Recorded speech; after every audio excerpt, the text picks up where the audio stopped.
in front of a public event held by President Macron's party, which, I mean, damn, that is something that you just do not see every day. Yeah, so it's just like it's absolutely shocking. As someone from America, who in our country we have to pay healthcare premiums, you can imagine that. Like, there would be a French Revolution Part 2 if they had our healthcare system, and we're just like, yeah, I guess it's just the way it is. Yeah. So, yeah, this is the best part. Here's the audio of the French just talking in French and dumping manure in the streets.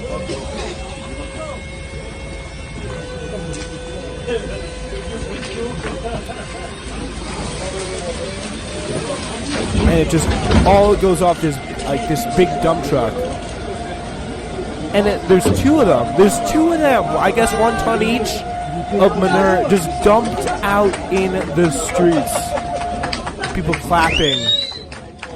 In the background, the small town of Angers, France. Yeah. Though strikes are disrupting travel during the holidays, the French recent polling shows 62% of the country is behind the movement. Damn.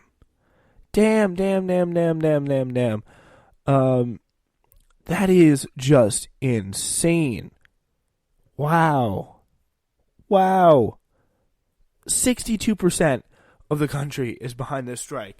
And in America, this would happen. Like, we are just down. Like, this, there's no way, under any possible circumstance, that this would happen. It's just unimaginable to think, to even begin to comprehend that this would ever happen. It's just not possible. So, anyway, it's good stuff. It's really good stuff. Yeah, I do want to turn to the crappy news back now in our country. And Trump critics, they're now talking about the explosive White House email that shows why key witnesses must testify in this big Senate trial.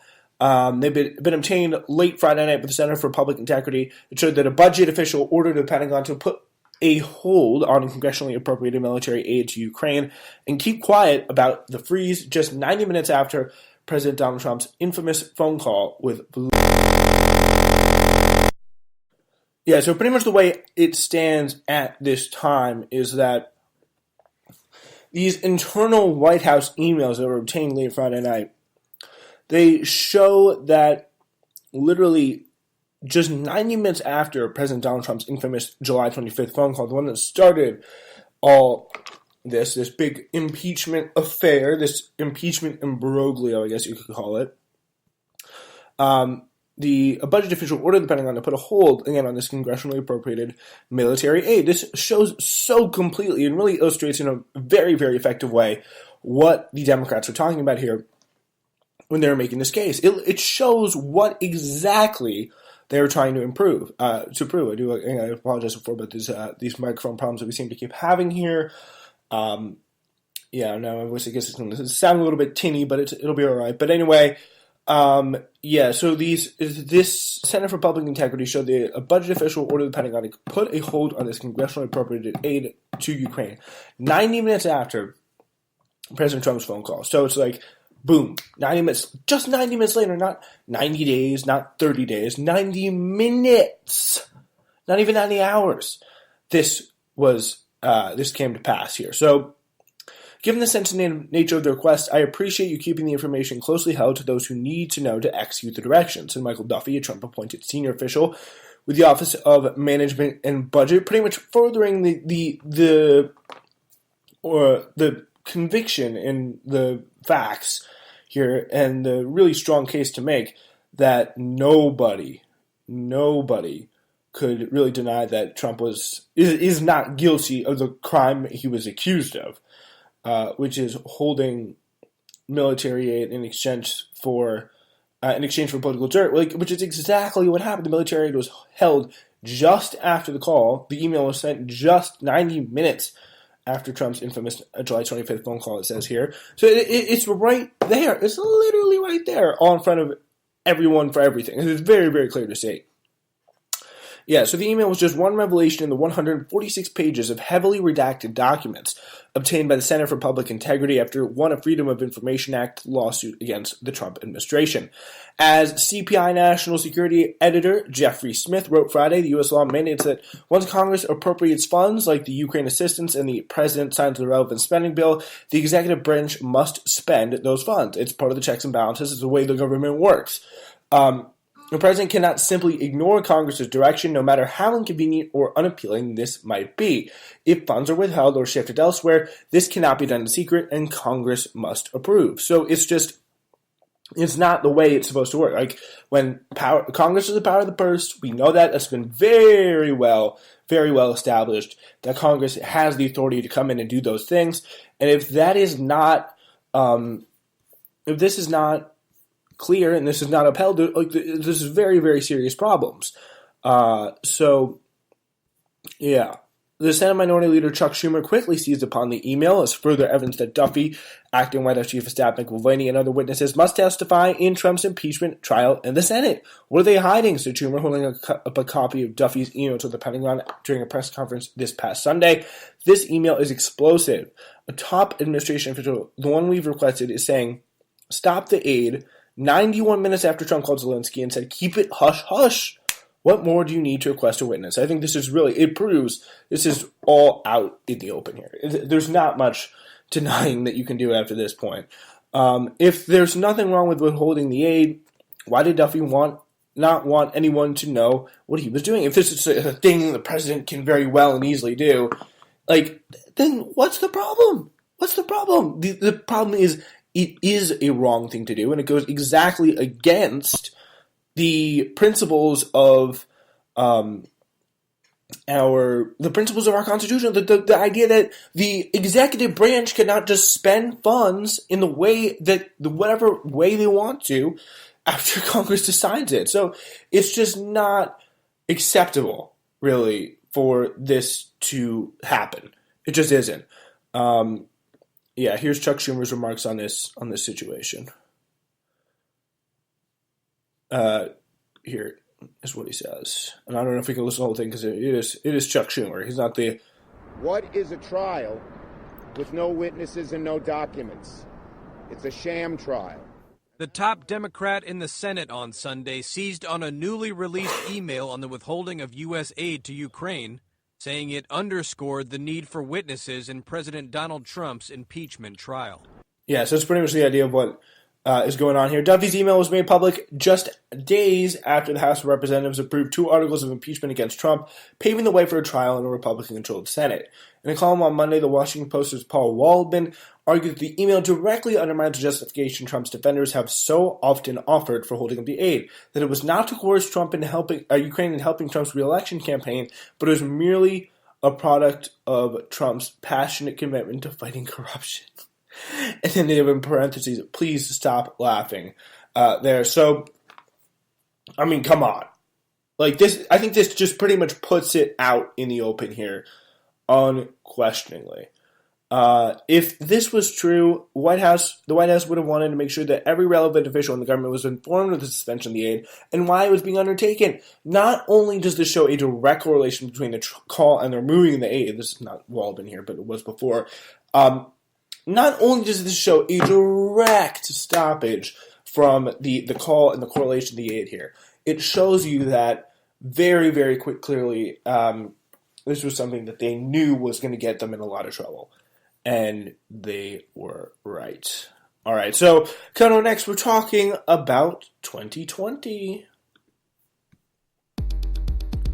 Hey guys, just a reminder that we want to hear your voice. If you like the show, please remember to leave a 5-star review on iTunes, or let us know that you like it by commenting on Spreaker.com or any Spreaker platform, or commenting or leaving a review on whatever platform you may want to get your podcast on. If you like the show, please, again, remember to subscribe, leave a review, because that's how you can support us. Also, if you like the show, please support us by going to Spreaker.com/TSWS, scrolling down and accessing our brand new merchandise store. Yeah, check that out. It's pretty cool. You're going to want to see it. If you like what we do, please support us here in the holiday season. And we will keep going. It'd be better if we did it with your support. Thank you so much for listening. In what probably has, I think, been 2019 for the SWN has been our strongest year yet. The people we've been able to talk to on both Newsflash and other shows, content we've been able to produce out, and what you guys have been thinking of it has been really, really great. So we appreciate that immensely. So, all right. Do you want to get into talking about the 2020 election here? In this pretty insane email exchange reviewed by Axios showed a top fundraiser for Pete Buttigieg offering a rich prospective donor access to the South Bend, Indiana mayor's presidential campaign in return for donations. So they're pretty much soliciting access for donations, the exact point that Elizabeth Warren was making and saying that he did in this debate. H.K. Park, who, according to Pete Buttigieg's website, has raised at least $25,000 for the campaign, told a potential donor in a recent email that if you want to get on the campaign's radar before he's flooded with donations after winning Iowa and New Hampshire, you can use the link below for donations. Awesome. So, according to, so H.K. Park, he is a fundraiser. He's a prospective donor who, for his business, needs other donors. This really is pretty brazen stuff, and it, even by modern pay-to-play standards, it's really rare that the public has an opportunity to see that in writing. But this is not the only campaign that's offering big donors the opportunity to get the radar of the candidates in exchange for large contributions. He was told here by the campaign, if you want to get on our radar before we start getting flooded with donations, you gotta pick it up. Pick it up. Let's go. So H.K. Park getting the message clear here. For campaign finance watchdogs and reform advocates, and for also his opponents who have just been attacking him on this very week, it shows you the exact point that he's trying to make. And it's very, very clear that he is someone who is he's a big donor. He's an influential guy in this political landscape. But Brendan Fisher is a federal reform program director at the Campaign Legal Center, told Axios that Park's email is an example of the campaign offering potential donors an opportunity to buy influence. Even the prospective donor, whose Axios did not name, expressed alarm about Park's offer. It's just right there, right out in front of you. It's very, very easy and clear to see. It's very, very telling that one of the campaign's major bundlers would talk like that. The individual told Axios, and this is a guy who does he doesn't work for the campaign. He's not especially he won't put in his bio on Twitter, for example, I am a Pete Buttigieg 2020 Team Pete employee. But what he does is, and the way this works is, I apologize if it was a little bit confusing, which is the way our campaign finance system is, I think on purpose, so that you just don't grasp it. I think it's very, very clear that that's kind of the intention there. So what H.K. Park does is he, on behalf of the Pete Buttigieg campaign, we're not directly being associated with the Pete Buttigieg campaign, goes to his fellow rich people and is like, come on, get on their radar. Getting on the radar. This is how it works. Get the access. Get the people going. That's what you got to do if you want to get the power, want to get the influence. That is the reality of the situation. So, Sean King, supported the 2020 presidential campaign of Bernie Sanders, tweeted that the email shows Buttigieg's campaign finance problems go far beyond wine caves, in reference to the wine caves of the debate recently. Pete's Fat Cat mega donors are telling each other that if you donate big money to his campaign, it gives you access and influence. It's right here. It's right in front of us. Very, very, very easy to see. In response to Axios' reporting, Buttigieg spokesperson Sean Savitz said the campaign did not see or authorize the language used in the email. But it is ridiculous to interpret it as anything more than potential supporters who may have been interested in Pete to join our campaign before caucusing voting begins. And then, of course, we are already proud to have